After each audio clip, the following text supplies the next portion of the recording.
बख्शी साहब उर्दू में लिखते थे, हिंदी उनको आती थी मगर लिखते थे उर्दू में।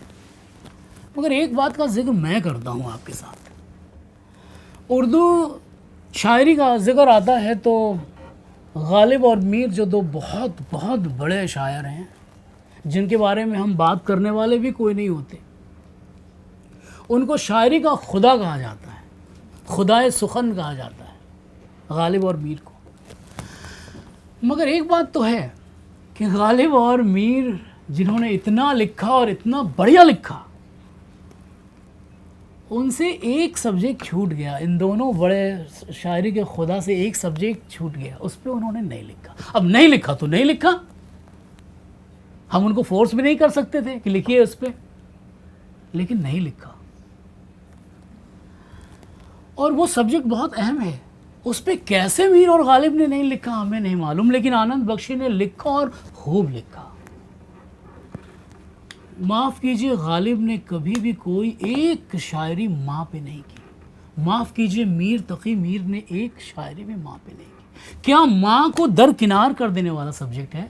क्या एक शायर माँ पे नहीं लिखेगा? क्यों नहीं लिखेगा? लिखना चाहिए, उसका फ़र्ज़ बनता है।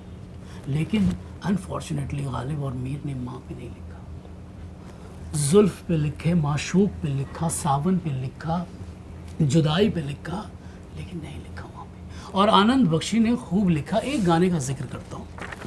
There is an incident I'll narrate about mother before he reads the song. Ji. In on 2nd of October, tomorrow, 2nd of October 1947, my father's family had to migrate from Pakistan, Rawalpindi. उनको पता चल गया था कि their neighborhood will be attacked by robbers. हाँ जी. नहीं आपसे आपने, मैं उनसे बात कर रहा हूँ। Their neighborhood will be attacked by robbers or whatever. So the entire family decided to migrate. So they were very lucky that his grandfather was the superintendent of police of entire Punjab jail. He was a very powerful person. So they got a chartered plane to fly to India, to Lucknow, to migrate. तो जब migration हुआ, it happened overnight, they had to just get up and leave कि चलो भागो यहाँ से, नहीं तो वी विल बी किल्ड, हमारा घर जला देंगे लोग। तो जब वहाँ से निकले तो सोना चांदी जो भी था फैमिली के, वॉट एवर वेल्थ जो भी उनको वैल्यूबल लगा, उन्होंने लिया और भागे वहाँ से। प्लेन में चढ़े, इंडिया आए।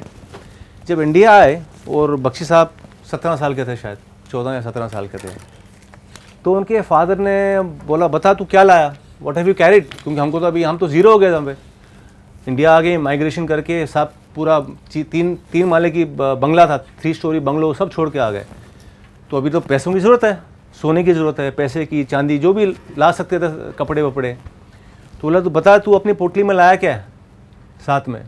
तो बख्शी साहब ने पोटली खोली तो उनके पिताजी ने देखा कि यार ये क्या ले आया तू बेवकूफ़। ये एक्चुअली टोल्ड हिम कि बेवकूफ़ तू लाया क्या, तू तो कुछ लाया नहीं, हम अभी जिएंगे कैसे यहाँ पर।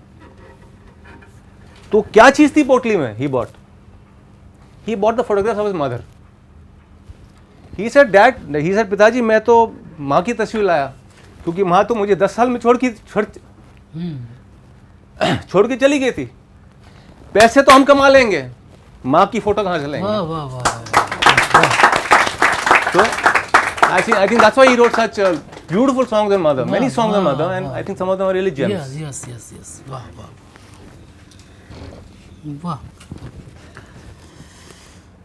एक शेर मुझे याद आ रहा है बशीर बद्र का।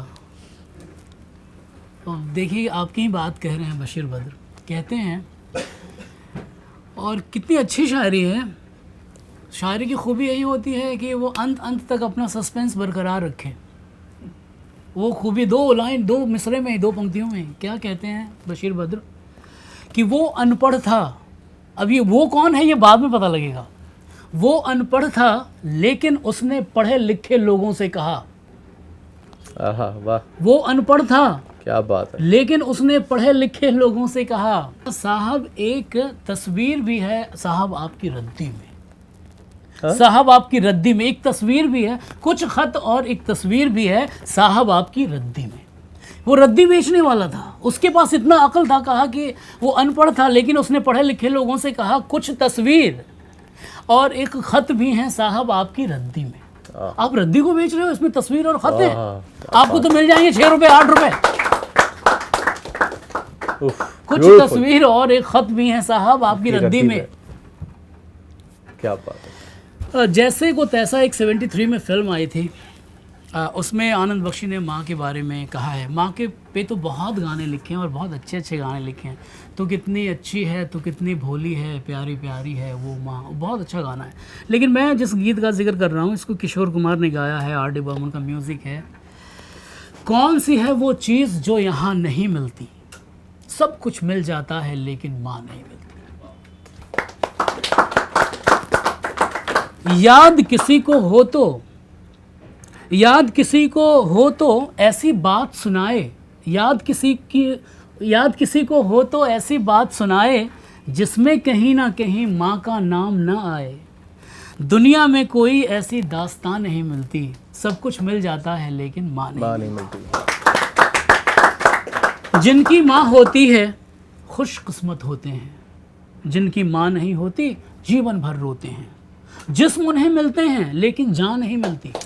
सब कुछ मिल जाता है लेकिन माँ नहीं मिलती। जो मैं आपसे कह रहा था कि पहले अंतरे में वो एक नॉर्मल, मुखड़े में बहुत ही नॉर्मल इंसान को समझाते हैं, पहले अंतरे में थोड़ा सा गहरे जाते हैं, दूसरे अंतरे में थोड़ा सा गहरे जाते हैं, और तीसरे अंतरे में कोई भी उस ज़माने के शायर जो रहे हैं, बख्शी साहब तो खूब अल्टीमेट बातें करते हैं। तीसरा अंतरा जैसे कि लगता है कि एक उनको फ्री का मिल जाता है कि भाई एक हमें अंतरा और लिखने दो ना, अभी हम इसमें जो बात कहेंगे वो मेरी बात होगी, बाकी तो तुम्हारे फिल्म की बात हो गई, बाकी तो म्यूज़िक डायरेक्टर ने एक ट्यून दिया उस पर हमने मुखड़ा लिख दिया, चलो ठीक है ऐसे भी एक तो तुम्हारे सिचुएशन को समझा रहा है, ठीक है अब हमें लिखने दो। तो ये तीसरा अंतरा उनका है पूरी तरह से।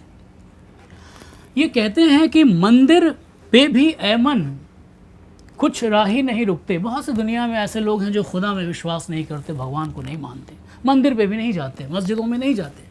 मंदिर पे भी ऐमन कुछ राही नहीं रुकते, ईश्वर के आगे भी कितने सर नहीं झुकते। माँ को जो ना माने वो जुबान नहीं मिलती। सब कुछ मिल जाता है लेकिन माँ नहीं मिलती। क्या बात है। आप लोग कुछ पूछ नहीं रहे हैं, मुझे बहुत तकलीफ़ हो रही है, मैं बार बार कह रहा हूँ। अच्छा, ये जो किताब है जिसका नाम मैं शायर बदनाम लिखा है, रखा है। टाइटल हाँ। शायर बदनाम। जैसा कि मैंने आपको बताया अभी कुछ देर पहले कि बख्शी साहब जब फिल्म इंडस्ट्री में आए उस वक्त बड़े बड़े शायर यहाँ पे थे और बहुत अच्छा भी लिख रहे थे। बख्शी साहब ने अपना अलग अंदाज रखा, बहुत आम फहम ज़ुबान जो चलती फिरती ज़बान है उसका सहारा लिया और खूब लिखा, गहरी गहरी बातें लिखी। लेकिन उनको लोगों ने बदनाम शायर कह के बुलाया। यानी ये कोई बात हुई, बागों में बहार है, कलियों पे निखार है, आज सोमवार है, तुमको मुझसे प्यार है, ये कोई बात हुई? लेकिन ये बहुत गहरी बात है, ये बहुत गहरी बात है। मुझसे पूछें तो ये बहुत गहरी बात है।